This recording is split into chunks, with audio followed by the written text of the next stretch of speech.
कवियो दिव्याधि महारथो जायतान् धेनुर्भो नर न संभवाय मयो भवाय भवाय संभवाय संभवाय मयो भवाय शंकराय शंकराय मयो भवाय संभवाय संभवाय मयो भवाय शंकराय संभवायेति संभवाय संयो भवाय शंकराय शंकराय मयो भवाय शंकराय मयस्कराय मयहकराय शंकराय मयो भवाय शंकराय मयस्कराय मयो भवायेति मयः भवाय शंकराय मयस्कराय मयहकराय शंकराय शंकराय मयस्कराय शिवाय शिवाय मयहकराय शंकराय शंकराय मयस्कराय शिवाय शंकरायेति शंकराय मयस्कराय शिवाय शिवाय मयहकराय मयस्कराय शिवाय शिवकराय शिवकराय शिवाय मयहकराय मयस्कराय शिवाय शिवकराय मयहकरायेति मयहकराय शिवाय शिवकराय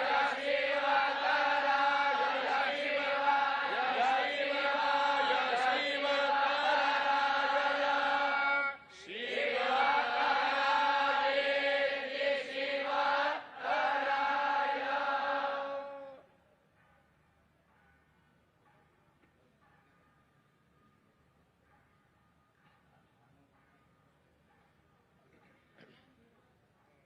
आनो भद्राः क्रतवो जन्तु विश्वतो रब्धासो अपरीतास उद्भिदाः देवानो यथा सदमिद्वृधे असन्नप्रायो रक्षितारो दिवे दिवे देवानां भद्रासु भद्रे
अवन्तिकायां विहितावतारं मुक्तिप्रदानाय च सज्जनानाम् अकालमृत्योः परिरक्षणार्थं वन्दे महाकालमहासुरेशम्।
जो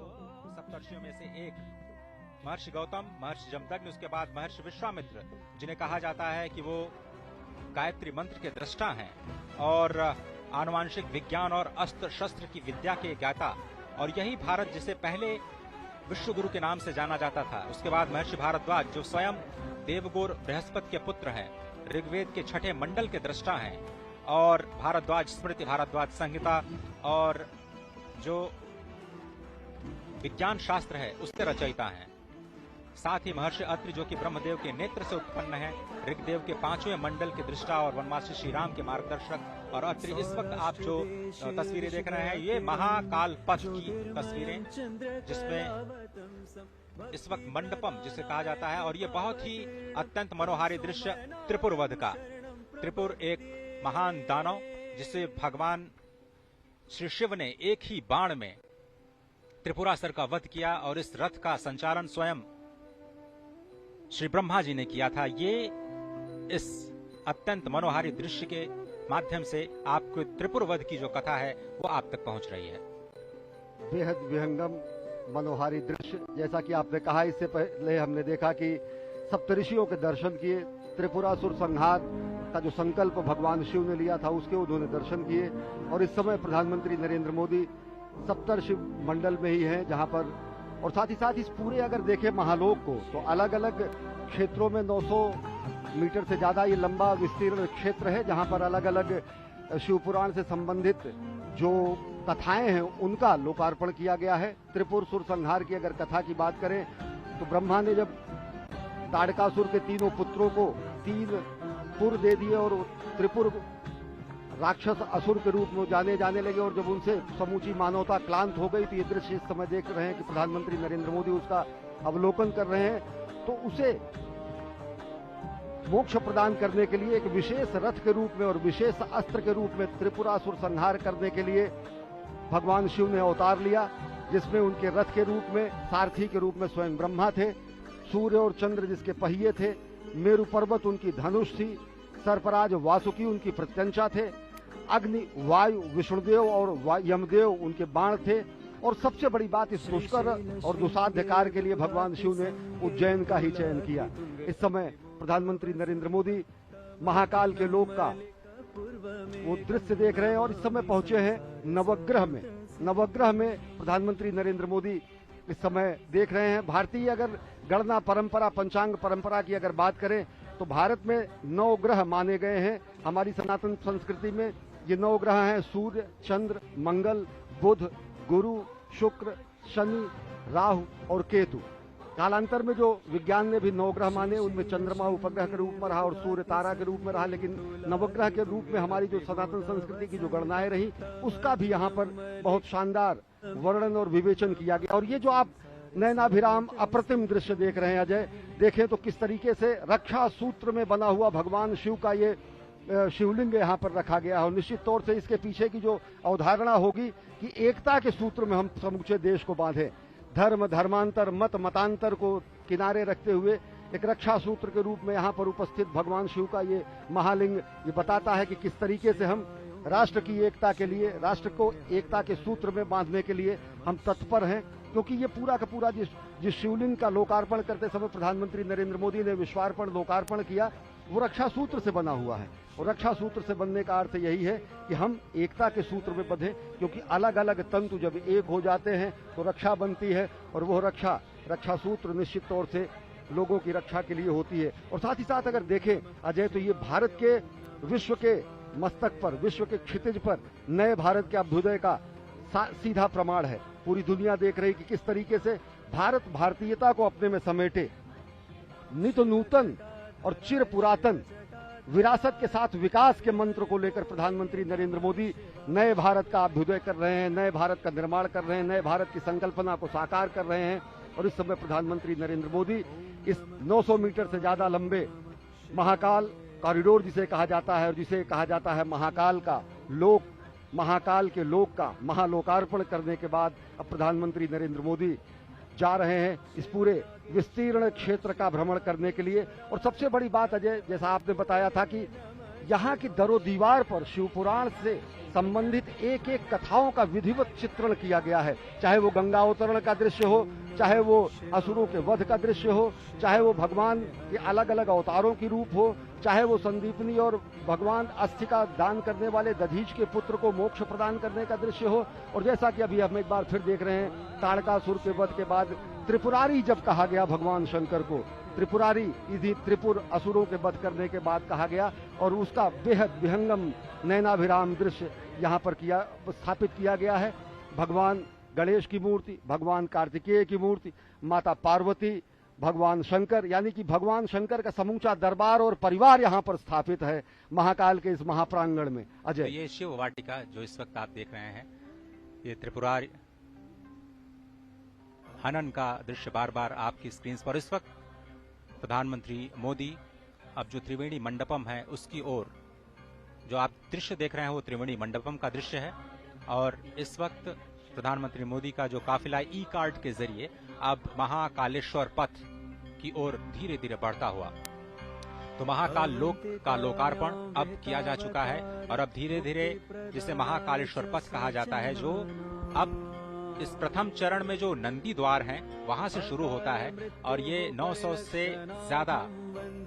मीटर से ज्यादा लंबा ये पूरा का पूरा महाकालेश्वर पथ। यहाँ से आपको भगवान शिव के जो अवतार हैं, भगवान शिव की जो लीलाएं हैं, भगवान शिव के नाम, भगवान शिव के गुण, उनकी कथाओं का मंचन करते हुए आपको चित्रवृत्तियां दिखाई देंगी, जो आपको एक अद्भुत दुनिया में ले जाती हैं। और तकनीक का भी बहुत ही जबरदस्त इस्तेमाल यहाँ पर किया गया है, जिसमें अगर आपको इन भित्ति चित्रों पर जो कथाएं जिसे आप नहीं समझ पा रहे हैं, आप बारकोड के स्कैन के जरिए आप वहां तक पहुंच सकते हैं, और वहां की जो कथाओं को आप आसानी से तकनीक के माध्यम से उसके बारे में जान सकते हैं, उनके बारे में पढ़ सकते हैं। तो तकनीक का इस्तेमाल युवाओं को लुभाने की कोशिश, सभी पर्यटकों को आकर्षित करने की कोशिश, महाकालेश्वर पथ। और इस वक्त आप देख रहे हैं कि प्रधानमंत्री मोदी कैसे हर एक चरण के जो हर एक आयाम है उनका अवलोकन करते हुए, और मुख्यमंत्री इस वक्त उनकी मदद करते हुए इस पूरे के पूरे महाकाल लोक के अलग अलग जो आयाम हैं, अलग अलग जो प्रतिष्ठाएं हैं, उनके बारे में बताते हुए। और इस वक्त आप देख रहे हैं कि धीरे धीरे वो महाकालेश्वर पथ की ओर जाते हुए अब यही पथ आपको सीधे महाकाल के मंदिर के मुख्य द्वार तक ले जाएगा, जहां पर आप अपनी पूजा अर्चना अपने तरीके से संपन्न कर सकते हैं। और अगर आप समझें तो ये पूरे के पूरे पथ में जो सुविधाएं हैं पर्यटकों के लिए वो विकसित की गई हैं, और मकसद यही है कि स्मार्ट सिटी के तौर पर उज्जैन को एक विकास दिया जाए, और केवल स्मार्ट सिटी ही नहीं बल्कि सांस्कृतिक शहर के रूप में भी उज्जैन को जाना जाता है। और जिस तरह से सभ्यता, संस्कृति, विज्ञान और तकनीक का एक अद्भुत और अनोखा संगम आपको इस वक्त दिखाई दे रहा है महाकालेश्वर पथ पर, जहां पर पैदल चलने की भी व्यवस्था है और ई कार्ट से भी चलने की भी व्यवस्था है। जिस तरह से जिस पथ से प्रधानमंत्री इस वक्त जा रहे हैं, कल से जनता के लिए खोल दिया जाएगा, और आम जनता कल से ही इस पथ का प्रयोग करते हुए चाहे तो पैदल और चाहे तो ई कार्ड के माध्यम से भगवान श्री महाकालेश्वर के मुख्य मंदिर की ओर जाने के सफर पर निकल सकते हैं और साथ ही जो शिवलोक के कथाएं हैं उनको अपने आप में समाहित करने की प्रक्रिया को भी समझ सकते हैं, जान सकते हैं। निश्चित तौर से अजय अगर देखें तो ये अकल्पनीय दृश्य है। जिस तरीके से रुद्र सागर का पुनरुद्धार हुआ, जिस तरीके से रुद्र सागर को विस्तार दिया गया, जिस तरीके से रुद्र सागर का विस्तारीकरण करने के बाद सौंदर्यीकरण किया गया, उस तरीके से ये सही मायने में अगर देखें तो अद्वितीय है, अतुलनीय है, अप्रतिम है, अनुपम है। और ये जो छटा आप देख रहे हैं, इस समय देश देशांतर के अनेक मनीषी, महामंडलेश्वर और साथ ही साथ सनातन संस्कृति के ध्वजवाहक यहाँ पर साक्षी बन रहे हैं। महाकाल की इस धरती पर असंख्य देव और साथ ही साथ अन्य लोगों के साथ जो चराचर में व्याप्त है, निश्चित तौर से अगर देखें तो ये सनातन संस्कृति की धर्म ध्वजा का विश्व के पटल पर लहराने जैसा है। और साथ ही साथ अगर देखें तो ये एक स्वप्न दृष्टा की साधना के सफल होने का परिणाम है। यदि देखें तो संकल्प से सिद्धि का परिणाम है। ये राष्ट्र सेवक की साधना का ये कर्मफल है। और साथ ही साथ कर्मयोगी प्रधानमंत्री नरेंद्र मोदी के दिशा निर्देशन में बना हुआ ये महाकाल का लोक आदि योगी को दी गई सही और सच्चे मायने की कार्यांजलि है। पुष्पांजलि अर्पित की उन्होंने अभी महाकाल के दरबार में, और अब कर्तव्य परायण स्वरूप में कार्यांजलि अर्पित कर रहे हैं सनातन संस्कृति के दिव्य प्रकाश स्तंभ के रूप में, जो कि महाकाल के महालोक के रूप में आज जिसका लोकार्पण किया गया है। एक और बहुत ही महत्वपूर्ण जानकारी जो मैं आप सभी के साथ साझा करना चाहता हूं अश्विनी, वो ये कि आप इस वक्त जो दृश्य अपने टीवी स्क्रीन पर देख रहे हैं वो भारत का पहला नाइट गार्डन है। ये भारत का सबसे लंबा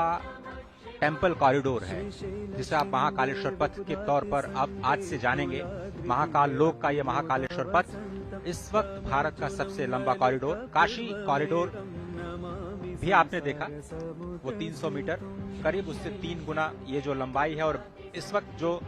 दीवारों पर जो कथाएं चित्रित की गई हैं वो कैसे उकेरी गई हैं और कैसे सभी संतों से, सभी महर्षियों से विचार विमर्श करने के बाद किन श्लोकों को वहां पर उद्धृत किया जाना है। और इस पूरी के पूरे जो आपको दीवार दिख रही है वो 25 मीटर ऊंची, उसमें आधे किलोमीटर यानी 500 मीटर का जो हिस्सा है वो शिव पार्वती के विवाह के संबंध से जुड़ी हुई कथाओं के लेकर के समेटे हुए है। और अजय, सबसे बड़ी बात आपने ये भी बताई, दर्शकों को अपनी रिपोर्ट में भी दिखाया कि किस तरीके से ये पुरातन और नवीन का संगम भी है। इन सभी भित्ति चित्रों पर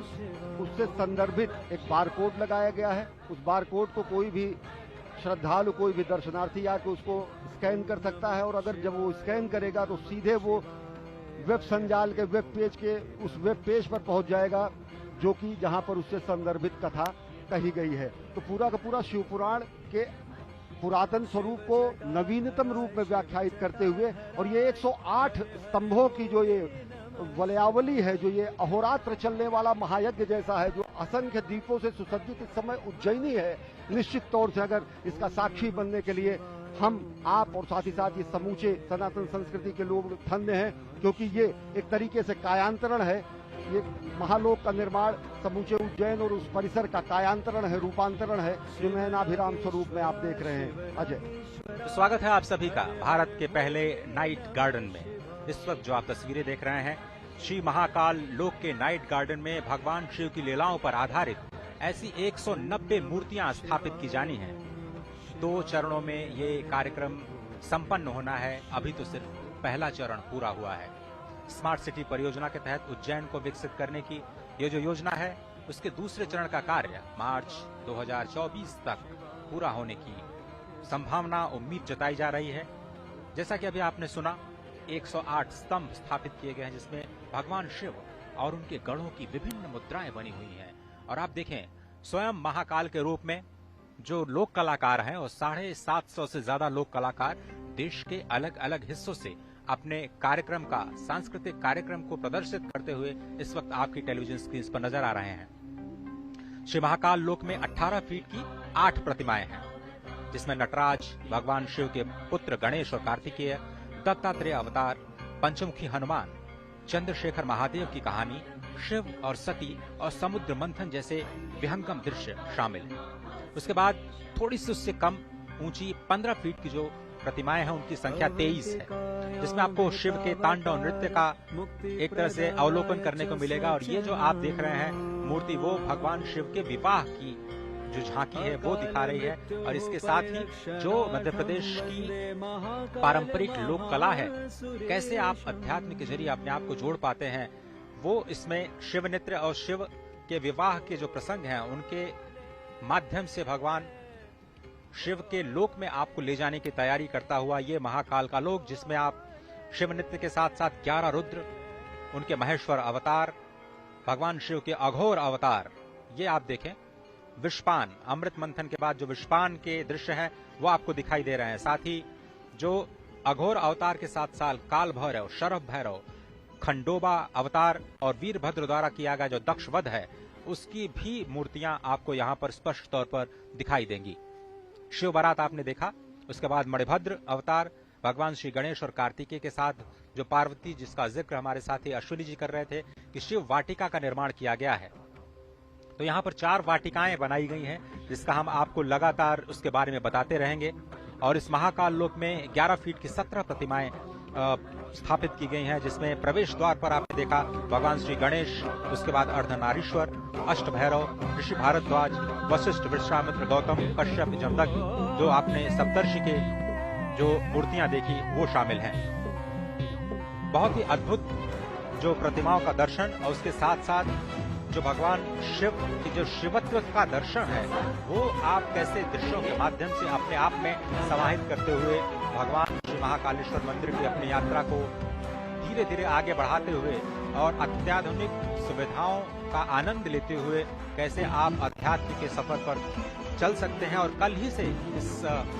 योजना का या फिर कहें इस सुविधा का लाभ उठा सकते हैं, वो अब राष्ट्र को समर्पित हो चुका है। स्वागत है आप सभी का महाकाल लोक में, स्वागत है आप सभी का भारत के पहले नाइट गार्डन। ज्योतिर्मयं चन्द्रकलावतंसं भक्ति प्रदानाय कृपावतीर्णं तं सोमनाथं शरणं प्रपद्ये।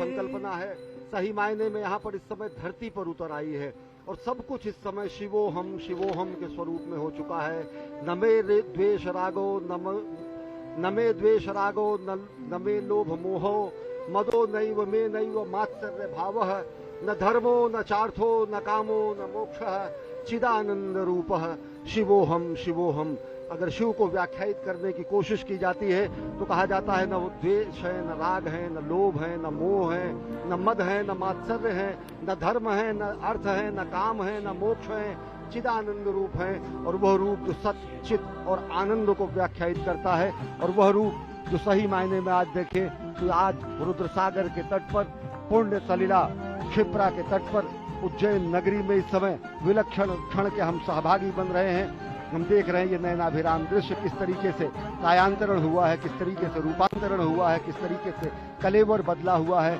और सही मायने में अगर देखें तो अगर एक सशक्त नेतृत्व होता है, स्पष्ट दूरगामी लक्ष्य होता है, अगर दूरदृष्टा का संधान होता है और संकल्प होता है, तो ये प्रमाण है कि किस तरीके से संकल्प की सिद्धि होती है। अजय, प्रधानमंत्री नरेंद्र मोदी के दिशा निर्देशन में ये पूरा का पूरा निर्माण कार्य किया गया है मध्य प्रदेश सरकार द्वारा। आप इस सफर को जारी रखें। सिर्फ मैं एक छोटी सी जानकारी आपके साथ और अपने दर्शकों के साथ साझा करना चाहता हूं। ये जो नाइट गार्डन आप देख रहे हैं, ये अद्भुत इसलिए है क्योंकि ये आत्मनिर्भरता की कहानी है। ऐसा इसलिए क्योंकि इस पूरे प्रांगण में सौर ऊर्जा से संचालित करीब 450 किलोवाट ऊर्जा का उत्पादन होता है और इससे करीब करीब जो 80% विद्युत का उत्पादन या जो उपभोग है, जो इस वक्त आप देख रहे हैं नाइट गार्डन में किया जा रहा है, वो यही के प्रांगण में जो सौर ऊर्जा स्थापित की गई है 450 करीब 450 किलोवाट के संयंत्र के द्वारा 80% जो हिस्सा है वहीं से आ रहा है। इसलिए मैं कह रहा हूं कि ये आत्मनिर्भरता की कहानी है और पूरे विश्व तक इस कहानी को ले जाना इसलिए जरूरी है क्योंकि भारत सक्षम है वो करने में जिसकी कल्पना आप कर सकते हैं, जिसके बारे में आप सोच सकते हैं। और आप देख रहे हैं मलखम मजे, इसके बारे में बताएं, पूरा का पूरा कितना ये विलुप्त होती है हमारी विरासत थी और जिसको पुनर्जीवित करने का कार्य प्रधानमंत्री नरेंद्र मोदी ने किया। और ये बहुत ही अद्भुत ये माधव न्यास संचालित जो मलखंभ की पूरी प्रक्रिया है वो आप इस वक्त देख रहे हैं। और यही इसी संस्थान का जो छात्र हैं, छोटे छोटे छात्र हैं, वो राष्ट्रीय स्तर पर अपनी एक अलग पहचान भी बना चुके हैं। और यहाँ के कई जो छात्र हैं वो स्वर्ण पदक विजेता भी हैं राष्ट्रीय खेलों में, जो मलखंभ से संबंधित जो प्रतियोगिताएं होती हैं। तो अजय, इसके बगल ही भारत माता का मंदिर है जहाँ पर मलखंभ के बच्चों को शिक्षा दीक्षा दी जाती है। उसके बगल में ही आद्य द्वितीय गुरु संघ चालक को संबंधित और उनको लिए समर्पित माधव सेवाश्रम है। और साथ ही साथ ये जो विलक्षण हम देख रहे हैं कि ये जो हमारी कला थी, जो हमारा ये ज्ञान था, जो हमारा ये कर्तव्य था, जो हमारा व्यायाम था, जो कि कहीं लुप्त हो रहा था, उसको जो है पुष्पित, पल्लवित, संवर्धित और स्थापित करने का प्रयास प्रधानमंत्री नरेंद्र मोदी ने किया। और देख रहे हैं आप भारत माता का मंदिर, जो कि महाकालेश्वर भक्त निवास भी यहाँ पर है और महाकाल के प्रांगण से ही सटा हुआ ये भारत माता का मंदिर है। निश्चित तौर से अगर देखें तो दो ही मंदिर हैं, या तो हरिद्वार में भारत माता का मंदिर है या फिर उज्जैन में भारत माता का मंदिर है। हम उस संस्कृति के हैं अजय, जो हम कहते हैं कि माता पृथ्वी पुत्रो अहम, माता पृथ्वी है और हम उसके पुत्र हैं। हम ऐसे उस सनातन संस्कृति के हैं जो हम कहते हैं कि हम अपनी जन्मभूमि को माँ के सदृश मानते हैं। हम उस संस्कृति के हैं जो ये कहते हैं कि जननी जन्मभूमिश्च स्वर्गादपि गरीयसी। हम उस सनातन संस्कृति और भारत भूमि की पूर्ण भूमि के हैं जो कि ये बताते हैं कि जीवन का क्षण क्षण और शरीर का कण कण राष्ट्र के लिए समर्पित होना चाहिए। और इन्हीं ध्येय वाक्यों को आगे लेते हुए और राष्ट्र निर्माण के प्राण प्रण से जुटे हुए इस राष्ट्र साधक के संकल्पना के साकार होने का आज दिन है, स्वप्न दृष्टा के स्वप्न के साकार होने का दिन है। ये विहंगम दृश्य खुद बताता है कि किस तरीके से पूरा का पूरा इस परिसर का कायांतरण हुआ है, रूपांतरण हुआ है, दिव्य अलौकिक छटा मिली है। अजय, कुमुद सरोवर का दृश्य आप देख रहे हैं। और जिस तरह से हमने पहले कहा कि यहाँ पर जितने भी विद्युत का उत्पादन किया जाता है वो पूरे के पूरे इसी प्रांगण में प्रयोग किया जाता है। ऊर्जा के उत्पादन के लिहाज से 80% आत्मनिर्भरता प्राप्त की जा चुकी है। और बहुत ही समझना इसलिए भी आवश्यक है एक और बात कि सुरक्षा की दृष्टि से भी जो तकनीक का इस्तेमाल इस पूरे प्रांगण में किया गया है वो अभूतपूर्व है। 24 घंटे यहाँ पर विशेष सर्वेलांस कैमरों के जरिए निगरानी की जा रही है, क्योंकि इसमें बहुत बड़ी संख्या में लोग आने वाले हैं। अगर आप देखें जो नंदी द्वार है वहां से करीब 20,000 लोग एक साथ प्रवेश कर सकते हैं। महाकाल के परिसर में अगर हम समझें तो हर घंटे 1 लाख से ज्यादा लोग महाकालेश्वर के दर्शन कर सकते हैं। इतने लोगों पर निगरानी रख पाना बहुत ही मुश्किल कार्य होता है। और इसीलिए हम कह रहे हैं बार बार कि आर्टिफिशियल इंटेलिजेंस का इस्तेमाल करते हुए एक बहुत ही उन्नत और अत्याधुनिक कमांड एंड कंट्रोल सेंटर बनाया गया है, जिसके जरिए जो सर्वेलांस है, सर्वेलांस कैमरों की मदद से जो integrated command and control centre है, पूरे परिसर की 24 घंटे निगरानी की जाएगी। और इस परियोजना का जो पूरा उद्देश्य है, इस क्षेत्र में जो भीड़ भाड़ पहले थी उसको कम करना और किस तरह से जो विरासत संरचनाओं का संरक्षण करना, और साथ ही साथ जो इस परियोजना के विस्तार के जरिए यहाँ पर पर्यटन को बढ़ावा देना है, अर्थव्यवस्था को भी बढ़ावा देना है, आत्मनिर्भरता को भी बढ़ावा देना है, समृद्धि को भी हमें दिखाना है, अपने सांस्कृतिक धरोहर को सहेजना भी है। इन सभी कार्यों का जो संगम है वो आपको इस महाकाल के इस नए लोक में इस वक्त भारत के पहले नाइट गार्डन के रूप में, एक विहंगम दृश्य के रूप में, जिसमें इस वक्त आप रुद्र सरोवर के साथ साथ महाराज विक्रमादित्य का टीले के साथ साथ आप देख रहे हैं ये दृश्य, जो आप या फिर कहें कि भारत माता